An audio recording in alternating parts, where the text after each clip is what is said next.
संगत जी, प्यार से कहना जी, धन निरंकार सात संगत जी।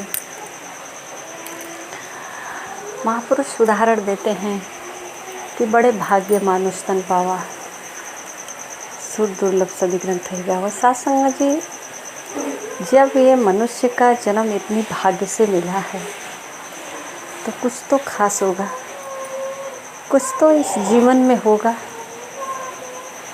जो सात संगत जी इसे बड़े भाग्य से पाने की बात कही जाती है। और सारे जीवन हैं, पशु पक्षी हैं, और सात संगत जी मानव जीवन में भी पशु पक्षी का ही उदाहरण दिया जाता है। मानव का उदाहरण मानव से नहीं होता, पशु पक्षी से होता है। यानी कि मानव जीवन में मानवता नहीं है, मानव के अंदर मानवता नहीं है, कुछ न कुछ कमी है। सात संगत जी, आज सदगुरु माता यही कह रही हैं। सात संगत जी, लोग जागने के लिए राजी ही नहीं होते, जगा रहे हैं कि जागो, मानव जीवन बड़ी भाग्य से मिला है, इसे समझो, इसे परखो। क्यों इसे कहा जा रहा है कि बड़ी भाग्य से मिला है? इस जीवन में क्या करना है? सात संगत जी, फिर भी मानव समझने के लिए राजी नहीं होता। कितने लोग तो सात संगत जी कहते हैं कि हमारे बाप दादा जो कुछ भी करते आए हैं यही सब ठीक है। सात संगत जी, कुछ ऐसे है जो हम देखते हैं, जो देखते हैं वो सही नहीं होता, और जो सही होता है वो दिखता नहीं। हमको मानना पड़ता है, क्योंकि 10 लोग कह देते हैं कि ये सही है, ये सही है, इसको स्वीकार करना पड़ता है कि ये सही है, पर सही नहीं होता है। सात संगत जी, जिस तरह से एक उदाहरण है बीज का, बीज है तो सात संगत जी, बीज अगर कहे कि हम धरती में हमको क्यों दबा रहे हो, मिट्टी के नीचे क्यों दबा रहे हो, हम ठीक तो हैं बाहर, हम जो हैं सब ठीक तो हैं, हमें मान्यता मिल रही है, गेहूँ है, चावल है, धान है, चना है, अरहर है, जो भी है सात संगत जी, इसकी मान्यता तो है। अगर उसे मिट्टी में डाला जाए और वो कहे कि मिट्टी में क्यों डाला जा रहा है, तो सात संगत जी, जब मिट्टी में डालने के बाद कुछ समय बाद उसमें से एक नया अंकुर निकलता है, उसमें से एक नया अंकुर निकलता है, और सात संगत जी उस अंकुर को एक बड़ा विशाल रूप वृक्ष का होता है। और सात संगत जी उस वृक्ष में और अनेकों बीज निकल जाता है, उसमें फूल भी लगता है, फल अनेकों। अब तो अभी तक तो अकेला था, पर सात संगत जी हजारों की संख्या में हो जाता है, और वो विराट है, विशाल उसका वृक्ष पेड़ है।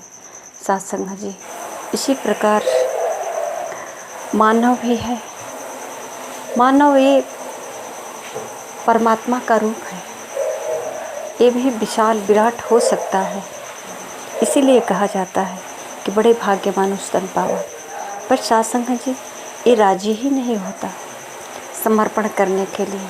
बस जो है पांच तत्व के पुतले में, इसी को कहता है यही ठीक है, यही सही है, क्या हुआ है, ठीक तो है, हम जो हैं सब ठीक तो हैं, क्या दिक्कत है, इसी को सब कुछ मान बैठा है। सात संगत जी, जागने के लिए राजी नहीं होता और जगाया जा रहा है, जगाया जा रहा है।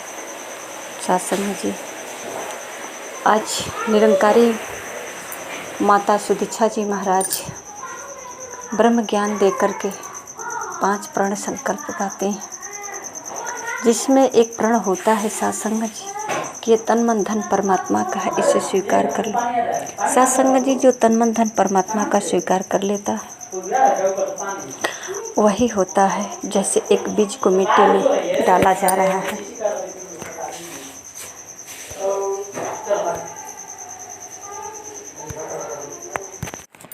सात संगत जी, बीज, सात संगत जी, बीज एक जो है एक कवर में ऐसे पैक होता है, जो वो कवर टूट जाता है सत्संग जी, जब वो कवर टूट जाता है और वो बीज का जो है हिस्सा मिट्टी में सड़ जाता है, उसमें से एक नया जीवन मिलता है, उसमें से एक नया जीवन अंकुर निकलता है, जो सत्संग जी विशाल वृक्ष का रूप लेता है। अगर सत्संग जी बीज ये सोचे कि मैं बस यही हूँ, सत्संग जी आज यही है मानव की ना समझे, अपने आप को जो है पांच तत्व के पुतले में ही अपने आप को सब कुछ समझ लेता है, मैं यही हूँ। सत्संग जी सद्गुरु जो है यही बताने की कोशिश कर रहे हैं कि जाग जाओ मानव, तुम जो पांच तत्व का पुतला समझ रहे वो नहीं हो, तू परमात्मा का अंश है। जैसा कि सत्संग जी रामायण की चौपाई बताई जा रही है, ईश्वर अंश जीव अविनाशी चेतन अमल सहज सुख राशि। ईश्वर का अंश है मानव, इसके अंदर चेतनता है, पर सत्संग जी ये चेतनता जो है 84 लाख योनियों में मानव जीवन पाने के कारण ये कुत्ते बिल्ली आदि जानवरों के साथ रह कर के मानव अपनी जो है पहचान खो गया है। क्या है इसकी असलियत, क्या है इसका मानव जीवन का उद्देश्य, ये अपनी कर्तव्य जिम्मेदारी को भूल गया। इतना ही नहीं सत्संग जी, मानव को मानव से मेल नहीं होता। मानव जो है अपने घर में बुजुर्गों का आदर सत्कार करना, मेल मिलाप, प्रेम व्यवहार, ये सब इतना दूरी बना लिया है। बल्कि सत्संग जी अपना टाइम पास करने के लिए अपने साथ एक कुत्ते बिल्ली का सहारा लेता है। कोई अपने घर में बिल्ली का पालन करता है तो कोई कुत्ते का पालन करता है, उसका बहुत खातिरदारी करता है। सत्संग जी अगर एक बार उसके अंदर ऐसा ज्ञान हो जाता, वो समझ जाता कि जितनी खातिरदारी हम कुत्ते बिल्ली को पोस कर रहे हैं, इतनी खातिरदारी अगर हम अपने बड़े बुजुर्गों का करें, माता पिता का करें, दादा दादी का करें, या घर में अन्य और भी बच्चे हैं, बच्चे भी हमारे भगवान के रूप है। हमारे घर का परिवार सदस्य जो है सत्संग जी सब में सब आत्मा ही है, सबका अलग अलग रोल है, सब आत्मा है। सत्संग जी सबका अपना अपना रोल है, पर सत्संग जी जिसका जो रोल है वो तो अपना रोल को पहल कर ही रहा। हम जो है हमें जो सिखाया जा रहा है आज सत्संग जी निरंकारी मिशन में यही सिखाया जा रहा है कि तू अपनी पहचान कर, तू अपने उद्देश्य को पूरा कर।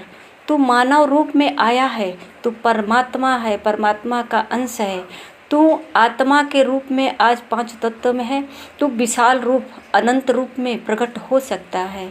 पर सत्संग जी कहते हैं तू अपने अहंकार को, अपने अहम को, इसको जो है कहते हैं जैसे एक बीज मिट्टी में पड़ने के बाद सत्संग जी उसका जो है विनाश हो जाता है, तो कहते हैं विनाश के बाद ही जो है उत्पत्ति होती है। प्रथम चरण सत्संग जी विनाश के बाद उत्पत्ति होती है। जैसे ही मानव के अंदर जो अहंकार, जातिवाद, मैं, छोटा बड़ा, तेरा मेरा, इन सब भावों का विनाश होता है सत्संग जी, उसमें से एक नया अंकुर निकलता है, करुणा, दया, प्रेम, सहनशीलता। जो कहते हैं ये 5 गुण दैविक गुण है, जो सबके अंदर नहीं होता है। महान आत्मा जो परमात्मा के स्वरूप है, ये सत्संग जी ये निराकार का गुण है। सहनशीलता है, ये धैर्यता। तो सत्संग जी ये सब गुण जब मानव के अंदर आ जाता है तो उसका जीवन सहज हो जाता है, सरल हो जाता है। सत्संग जी सद्गुरु जो है इस तरह मानव को जगा रहे हैं कि जागो और अपने जीवन को सहज बनाओ, सरल बनाओ और अपने कर्तव्य को पूरा करो, अपनी मानवता को धारण करो। ये मानवता ही तेरा धर्म है, ना कि हिंदू, मुस्लिम, सिख, ईसाई ये सब तुम्हारा धर्म है। सत्संग जी हिंदू, मुस्लिम, सिख, ईसाई करने में हमारे जो है बहुत सारे दीवारें लग जाती हैं। कोई कहता है हम हिंदू हैं तो कोई कहता है हम मुस्लिम हैं, कोई कहता है हम सत्संग जी ब्राह्मण है तो कोई कहता है हम क्षत्रिय है। सत्संग जी यहाँ सिर्फ एक पाठ पढ़ाया जाता है इंसानियत का, तो इंसान है। और सत्संग जी इंसान का चोला में आए हो। तुम्हारे अंदर इंसानियत का गुण होना चाहिए। साथ संगत जी, इस तरह का जो है स्पष्ट हमारे सदगुरु माता सुदीक्षा जी महाराज कर रहे हैं कि तू सोया हुआ है, जग जा। साथ संगत जी, अगर जगने के लिए राजी नहीं होते तो फिर अपने कर्तव्य को पूरा कैसे करेंगे अपने। साथ संगत जी, सदगुरु तो यहाँ तक कहते हैं कि एक चलती फिरती लाश है, इसके अंदर जान साथ संगत जी कहते हैं जीवन नहीं जी पा रहा है। ये साथ संगत जी, इसके अंदर सोचने समझने की शक्ति रहकर भी ये शक्ति को खो बैठा है। साथ संगत जी, जैसा कि कहते हैं कि एक चलती फिरती लाश है, इसलिए कहा जाता है कि साथ संगत जी इसमें से कोई नया अंकुर, ये विशाल वृक्ष की तरह हो करके ये अनंत है, असीम है, फिर भी साथ संगत जी अपने विराट स्वरूप का दर्शन नहीं किया, अपने को जाना नहीं, तो साथ संगत जी एक मुर्दे की तरह है, इसमें कोई जान नहीं है। ये सिर्फ जो है चल रहा है। लोग कहते हैं हम जी रहे हैं। साथ संगत जी, जो अपनी पहचान कर लिया कि मैं एक विराट हूँ, परमात्मा का अंश परमात्मा हूँ, तो साथ संगत जी ये जो है अपना असलियत रूप का पहचान करके, और साथ संगत जी इसको कहते हैं कि ये जीवन जीता है, ये जिंदा है। साथ संगत जी, ये इन्हीं को कहते हैं कि ये जीवन प्राप्त किया है। साथ संगत जी, आज जागने के लिए कोई राजी नहीं होता है। सब लोग साथ संगत जी एक मानो आधी की तरह, आधी आ रही है, उसी में बहक करके कोई कहीं अटक जाता है तो कोई कहीं अटक जाता है। लोग अपने अपने स्वभाव, अपने अपने विचार से जो है खुशियाँ ढूंढ रहे हैं। पर साथ संगत जी, जब तक के खुशियाँ जो है साथ संगत जी ढूंढने से कहाँ मिलेगी, और क्या हमारी खुशियाँ है जब तक कि जानकारी नहीं हो सकती है किसमें हमारी खुशियाँ है। साथ संगत जी, अगर हम सोचते हैं कि ये संसार की जितनी धन दौलत है ये हमारे पास होता तो शायद हमें खुशियाँ मिल जाती। साथ संगत जी, अगर देखा जाए जिसके पास बहुत सारे धन दौलत है उसे चैन है, वो सुकून है उसके पास, तो साथ संगत जी कहीं न कहीं वो भी पीड़ित है, दुखी है। साथ संगत जी, बहुत सारे फील्ड में ऐसे लोग मिलते हैं कि कुछ माताएं हैं साथ संगत जी कि वो अपना पेंशन उठाती हैं साथ संगत जी, और ये पेंशन जो है उनके लिए दुखदाई बन गया है। कोई बेटा कहता है मुझे चाहिए तो कोई कहता है मुझे चाहिए, और इसी के लेकर के घर परिवार में कितना टकराव हो जाता है। साथ संगत जी, किस धन की बात की जाए, हमारे अंदर सुकून है, अब इस सुकून को तो कोई नहीं छीन सकता है। हमारे अंदर धैर्यता है, इसको तो कोई नहीं छीन सकता है। साथ संगत जी, हमारे लिए सिर्फ हम इंसान हैं, इंसानियत ही हमारा धन दौलत है, इंसानियत ही हमारा धर्म है। ना हम धर्म के लिए लड़ सकते हैं, ना साथ संगत जी धन के लिए लड़ सकते हैं। अगर साथ संगत जी धन के लिए लड़ते हैं फिर तो किसी भक्त का नाम लेना, कथा सुनना ही हमारे लिए मूर्खता है। क्योंकि साथ संगत जी, प्रहलाद जी के पास कितनी संपत्ति थी, फिर भी अपने पिता के ये जो है साम्राज्य का थोड़ा भी अफसोस नहीं किया। साथ संगत जी, मीरा जी के पास कितना धन था, फिर भी वो अपने राजमहल और धन संपत्ति का थोड़ा भी अफसोस नहीं किया। सेबरी भी कोई कम नहीं थी, ये भी साथ संगत जी बड़े घर के मतलब कि धन वाली थी, इसके भी पिता धन संपत्ति में कोई कमी नहीं थे। साथ संगत जी, कोई भी ऐसा नहीं है कि जिसके पास धन नहीं है, सब लोग धनवान थे, फिर भी साथ संगत जी किस धन की तलाश में थे, क्या धन ढूंढते थे। भगवान बुद्ध ने बताया, और बताया ही नहीं बल्कि साथ संगत जी उसे ठुकराया भी कि ये धन जो है हमारे योग्य नहीं है। साथ संगत जी किस धन को ढूंढ रहे थे। साथ संगत जी, सत्य की तलाश में बुद्ध जी ने ये सारे असत्य को एक साइड कर दिया, यहाँ तक कि परिवार को भी कर दिया। सत्संग जी, हम बुद्ध नहीं बन सकते। बुद्ध की तरह हम सत्य की तलाश नहीं कर सकते, पर सत्संग जी संत महापुरुषों के चरणों में आकर के अपने जीवन जीने का कला तो सीख सकते हैं, पहचान तो कर सकते हैं। सत्संग जी सिर्फ तैयारी तो कर सकते हैं कि किस तरह का जीवन होना चाहिए, जान तो सकते हैं। सत्संग जी संत महापुरुष जीवन जीने की कला सिखा रहे हैं। जब तक ये कला सत्संग जी हमको जानकारी नहीं होगा, कहते हैं ये जीवन जीवन नहीं, बल्कि ये एक मुर्दे की भांति है।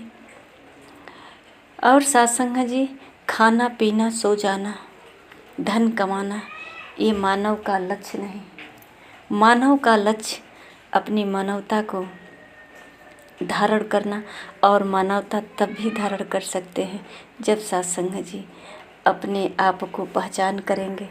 मैं कौन हूँ, मेरा कर्म क्या है, मेरा धर्म क्या है, मेरे लिए जो है सत्य क्या मायने रखता है और सत्य है क्या, मैं खुद सत्य हूँ। सत्संग जी कहते हैं कि पोथी पढ़ पढ़ जगमुआ पंडित भयानक होए, ढाई आखर प्रेम का पढ़ा सो पंडित होए। सत्संग जी इस उदाहरण को हमें दोहराने से क्या मिलता है? क्या हमारे अंदर प्रेम प्रकट हो जाता है, प्रेम का बगीचा लग जाता है। सत्संग जी प्रेम हमारे अंदर है, क्रोध हमारे अंदर है, सब कुछ हमारे अंदर है। इसका जो है समय समय पर प्रगटाव होता है। जैसी सत्संग जी युक्ति होती है, वैसा सत्संग जी ये व्यवहार लेकर के प्रकट होता है। सत्संग जी कहते हैं कि जिसके अंदर से प्रेम प्रकट होता है, तो इसको कहते हैं ये सत्य अक्षर का ढाई आखर प्रेम का, ये सत्य है जो सत्य को जान करके सत्य राह पे चलता है। और सत्संग जी जब सत्य राह पे चल देता है, सत्य की जानकारी करके, उसके जीवन में हर तरफ जो है सिर्फ सत्य ही रहता है। और सत्संग जी सत्य कभी जो है छल कपट से नहीं चलता, केवल सत्य से चलता है। और सत्संग जी जिसके पास छल कपट नहीं है, वही ढाई अक्षर प्रेम को जान सकता है, प्रेम कर सकता है। क्योंकि सत्संग जी प्रेम किया नहीं जाता, प्रेम प्रकट होता है। क्रोध किया नहीं जाता है, क्रोध प्रकट होता है। क्रोध अगर एक व्यक्ति को सामने खड़ा करके कह दिया जाए इसे क्रोध कर, इसे गाली दे, सत्संग जी नहीं दे पाएंगे, नहीं क्रोध आएगा और नहीं तो बल्कि हंसी आ जाएगी। सत्संग जी अगर ऐसा है तो क्रोध करके दिखा देना चाहिए, नहीं आएगा। सत्संग जी क्रोध क्यों आता है ये सबको पता है कि हमारे अंदर से क्रोध क्यों हुआ। कितने लोग तो क्रोध करके पछताते हैं, नाहक में इतना सामने वाले को ही दोषी ठहरा देते हैं कि इसने मेरा इतना समय बर्बाद किया, इसके वजह से मुझे इतना क्रोध करके ये सब मेरा नुकसान हुआ, किसी और को डांट दिया। ये सब नुकसान बाद में पता चलता है और पछतावा भी होता है। आइए सत्संग जी ये सब जो है कर्म हम पहले ही समझ लें, पहले ही कर लें, पछताने की ज़रूरत नहीं है। कहते हैं कि बोलो तो सोच समझ कर बोलो। सत्संग जी ना अपने को कष्ट होगा, न सामने वाले को कष्ट होगा। तो आइए सत्संग जी हम सद्गुरु के चरणों में इतना तो जानकारी कर ही सकते हैं कि हम हैं कौन। ये परमात्मा का जब अंश है तो परमात्मा अनंत है, असीम है, अथाह है, विराट है। तो हम क्या हैं? हम भी विराट हो सकते हैं, पर जानकारी नहीं है। विराट होकर विराट से मिल करके विराट हो सकते हैं। सत्संग जी एक मछली की भांति, मछली पानी में ही रह करके पानी का उच्चारण करे, पानी कहाँ है, कैसा होता है, पानी कब मिलेगा, कैसे मिलेगा, तो सत्संग जी ये कहते हैं मछली की मूर्खता है, उसी प्रकार सत्संग जी ठीक एक मछली की तरह हम भी ये परमात्मा में हैं। परमात्मा ही हमारा सहारा है, जीवन का आधार है। और हम कहते हैं परमात्मा कहाँ है। तो सत्संग जी ये हमारी अज्ञानता है। परमात्मा की जानकारी करनी है तो सतगुरु के चरणों में आकर के अपनी परमात्मा का सत्संग जी सत्य का जानकारी कर लें और अपने जीवन को सफल बनाएं। सत्संग जी प्यार से कहना। धन्य निरंकार जी।